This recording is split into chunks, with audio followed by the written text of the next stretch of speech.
But yeah, it was the Holy Spirit, and I'm full of it now.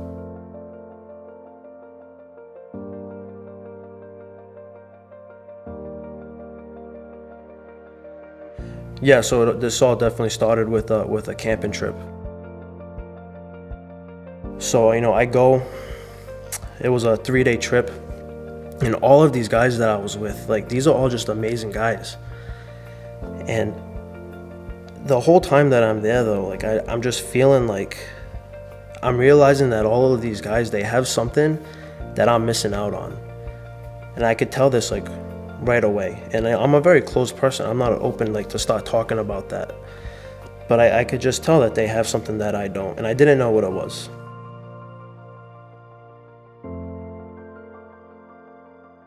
I had circumstances that were closing me off from God. And I was raised as a believer, as a Catholic. And I'd moved away from home. I joined the Marine Corps, and I had just started seeing so many things that I really started to question the existence of a God.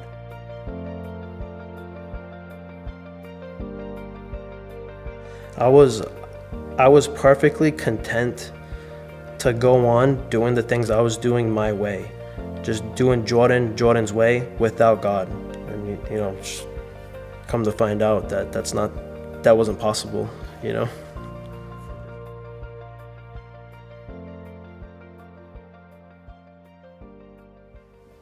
Yeah, being in the woods with with those men, that was a tug, but it wasn't like the true awakening.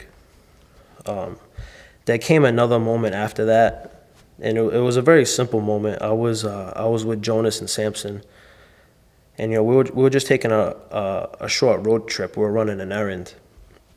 This road trip was a few hours long, and it wasn't until like the last like 3 minutes of the trip, we were almost home already, where I kind of just like blurted it out. I was like, guys, like I wanna know God. Like I wanna have what I'm missing out on. Like there's something you guys have that I don't. Like I need to experience that. I need to know what it is.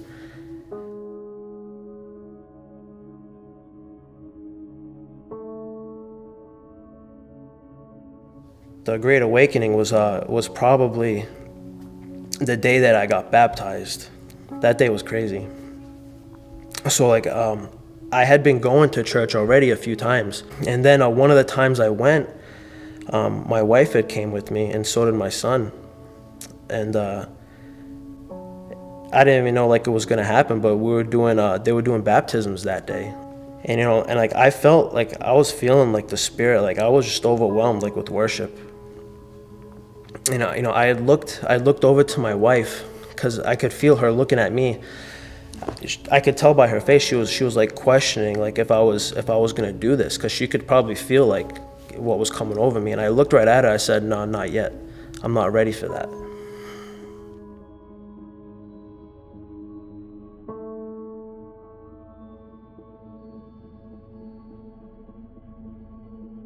She basically, like, as soon as I had said that to her, I was giving her things out of my pockets so that I didn't get wet. Like she was confused. Like she was like taking these things from me with a confused look on her face, because she's like, I just told her no, but now I'm giving her these things out of my pockets so they don't get wet. And then I was baptized by Ken, and I came out of the waters, and I knew it at that moment what it was. It was the Holy Spirit. These guys, that's what they had with them that I was missing out on, which was the Holy Spirit. And now I know that for a fact. I know that's what it was, and I'm blessed now. I truly am. I know who Christ is now,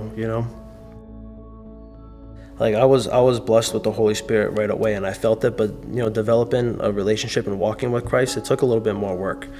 And really what it took was for me to be able to step out of my comfort zone and out of my box. And it was a two-part thing. One was reading the Bible, and then the second thing, and it's more important actually, is praying. Praying was tough for me. Like in my head, I was like, what do I say right now? Like what does God want to hear from me? And then the next step from that is being able to pray out loud. And I started doing it in my truck every day on my ride to work. I would just speak out loud to God. and I was just having a conversation with him, and and I was just receiving little tidbits here and there, and I knew that these tidbits it was God responding to me, and these things are not obvious. You got to pay attention for it to realize that these little things happening around you, that they're not coincidences, that it is God responding to you and responding to your prayers.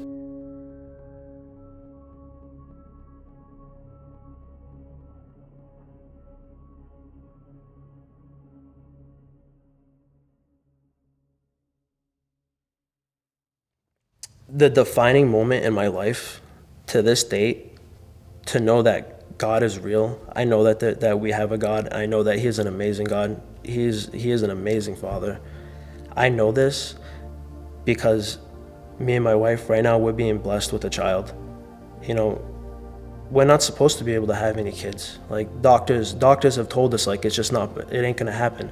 We've been trying for years and years and years. Years ago we had multiple miscarriages, and then since then there's been nothing, not even a spark, just a void. I've talked to multiple people about this. You can call it a coincidence. Heck no way. This is a miracle. It truly is. Like, there's no way that this is possible without a God, without our God. It has to be.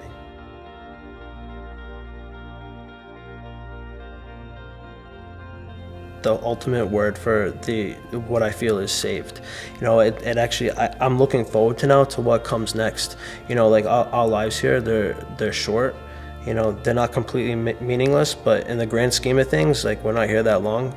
But honestly, I'm excited for whatever comes next. And I did not have that perspective before.